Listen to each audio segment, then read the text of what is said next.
Assalamualaikum warahmatullahi wabarakatuh. Sebelumnya perkenalkan, nama saya Ilham Trimaulana Mahmud dari Manajemen G 2022. Di sini saya membuat video untuk memenuhi tugas UTS, di mana saya mengambil materi tentang alur konsep pelayanan publik dari beberapa materi yang telah diberikan.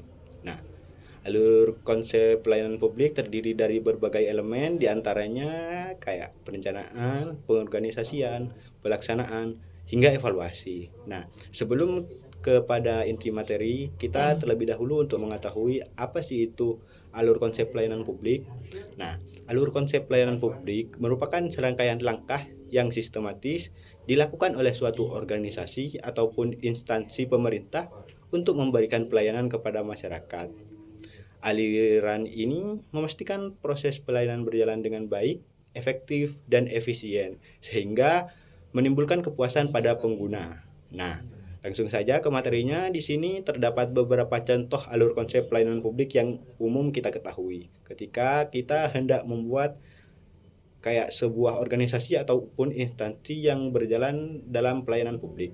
Di mana yang pertama ini biasanya kayak perencanaan. Nah, perencanaan tersebut terdiri dari beberapa materi juga, di mana yang pertama ketika kita sedang melakukan perencanaan, kita tentunya kayak menganalisis kebutuhan. Nah, melakukan riset dan analisis untuk memahami kebutuhan dan harapan masyarakat terhadap pelayanan publik.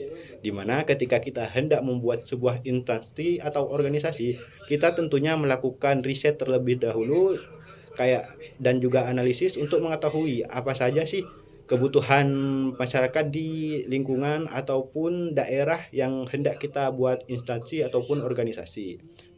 Contohnya ketika kita di Universitas Bahaudin Madura, di mana kita melakukan riset apa sih layanan yang kita perlukan di Uniba Madura. Nah, yang kedua penetapan tujuan dan sasaran. Nah, ketika kita telah mengetahui kebutuhan kita, contohnya kayak di Uniba tadi yang telah kita bahas, kita akan di Uniba layanan yang sedang dijalankan itu kayak salah satunya bimbingan konseling. Nah, setelah kita mengetahui apa sih kebutuhannya, kan tadi udah bimbingan konseling, selanjutnya melakukan penetapan tujuan dan sasaran. Nah, menentukan tujuan yang ingin dicapai dan sasaran yang ingin dijangkau dengan layanan ini.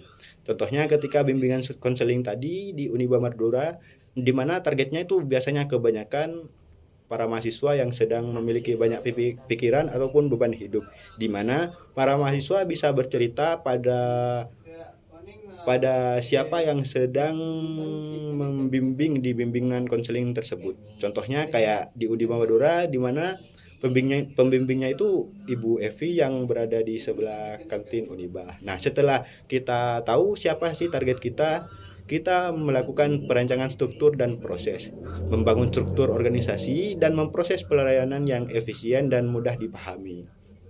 Nah, selanjutnya penetapan standar pelayanan jelas dan juga terorganisir.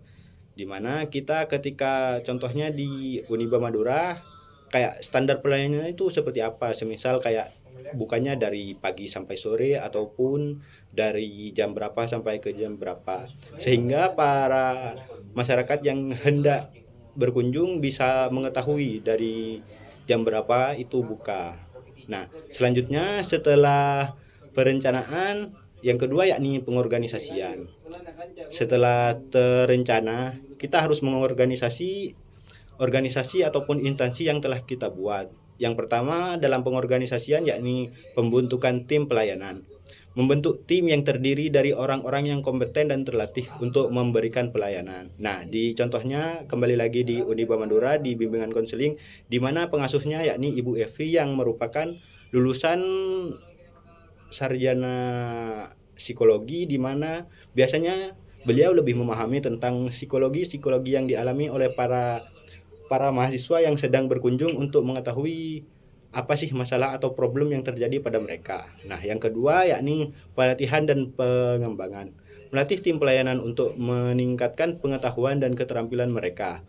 Di mana kita ketika sudah merekrut karyawan, dianjurkan untuk melakukan pelatihan sehingga karyawan lebih memahami job desk yang telah diberikan oleh instansi tersebut pada dirinya. Nah, yang keempat yakni penyediaan sarana dan prasarana, menyediakan fasilitas yang memadai untuk mendukung kelancaran proses pelayanan, di mana fasilitas-fasilitas tersebut harus memadai sehingga para masyarakat itu merasa nyaman dan tidak kebingungan ketika hendak melakukan suatu bimbingan konseling. Kalau di bimbingan konseling biasanya kurang memiliki banyak fasilitas ya, karena tidak begitu memerlukan. Kalau seperti di rumah sakit biasanya itu memerlukan yang begitu banyak.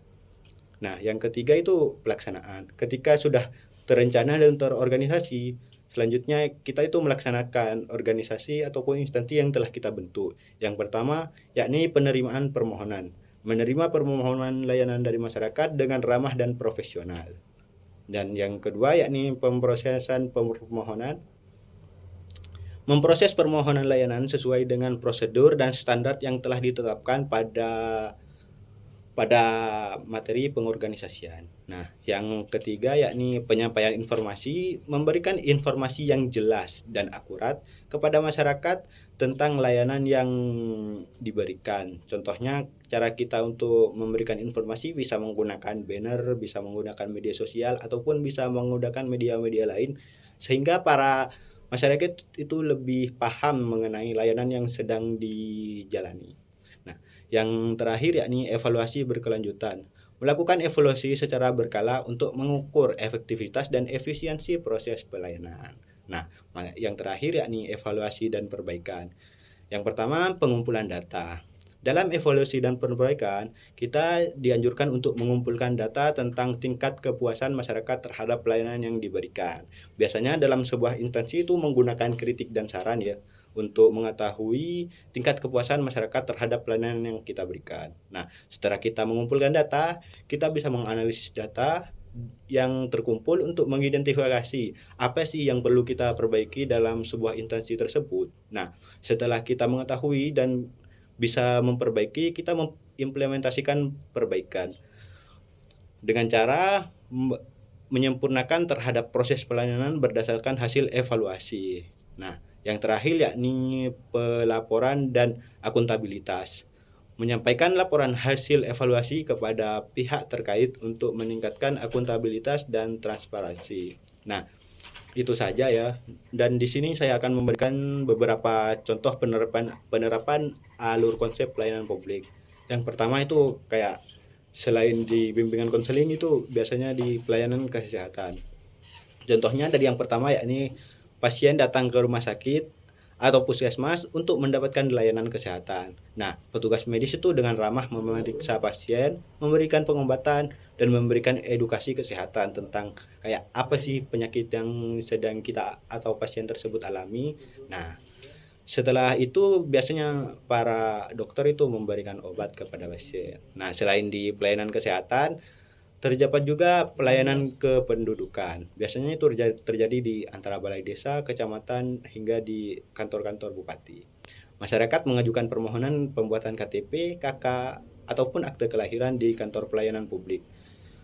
Petugas menerima permohonan, memverifikasi data, dan memproses permohonan. Setelah pemrosesan permohonan selesai, masyarakat menerima dokumennya yang diterima. Baik, mungkin itu saja ya materi yang bisa saya sampaikan tentang alur konsep pelayanan publik. Kurang lebihnya mohon maaf. Wassalamualaikum warahmatullahi wabarakatuh.